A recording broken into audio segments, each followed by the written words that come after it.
Subterranean ruins by a threshold in Kaggalipura, India. Kaggalipura is a small town situated 40 kilometers south of Bengaluru city.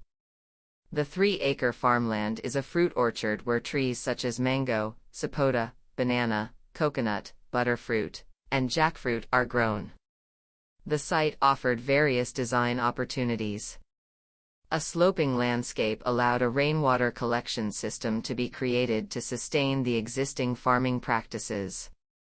A steep 4-meter drop preceded by flat land allowed the building to be tucked into the landscape with minimal cutting. The southern side is sunken along this drop, mitigating heat gain, while the northern side opens to the landscape and takes advantage of the light. The rooftops are filled, lending a sense of continuity to the landscape, increasing thermal mass, keeping the spaces underneath cool, and offering opportunities for small-scale farming above. The idea started with multifunctional caves tucked within the earth with its existing terrain, like unfinished ruins, planned in and around existing trees, eventually, over the years, becoming part of nature. The materials used are all locally sourced, with a minimal footprint. The larger boulders excavated from the site were used for the retaining wall, while the smaller rocks and pebbles were used as flooring material in the courtyards. The construction of the building employed local masons, artists, and craftspeople, found in and around Kaggalipura village, as a form of community building activity.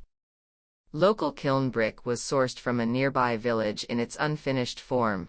The mortar joints were filled with a mixture of lime, site soil, and minimum use of concrete. Intentions were made to keep the brick walls as a main load-bearing wall in its raw, robust and exposed form without any plaster over it. The entire structure is a load-bearing form of structure.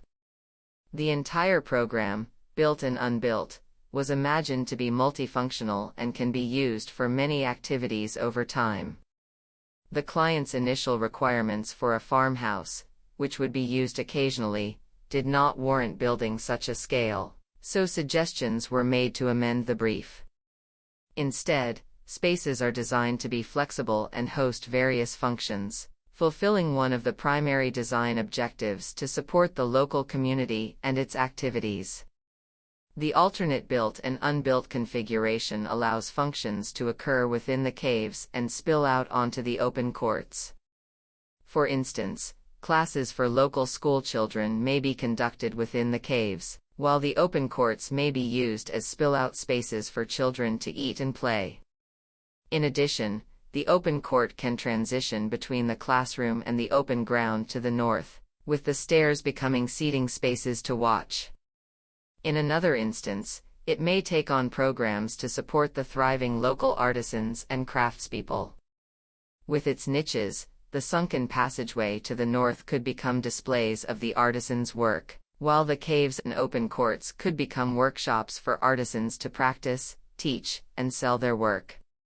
The built-unbuilt complements each other. The unbuilt spaces in the form of voids imagined around existing trees to be used for various spillover activities, so these caves and courtyards can be used as a homestay, a kindergarten, or a primary school. Village people can use these spaces for community activities or gatherings, also as artists' residency where the nearby artists can come and stay to spread their skills and craft knowledge amongst the around village people.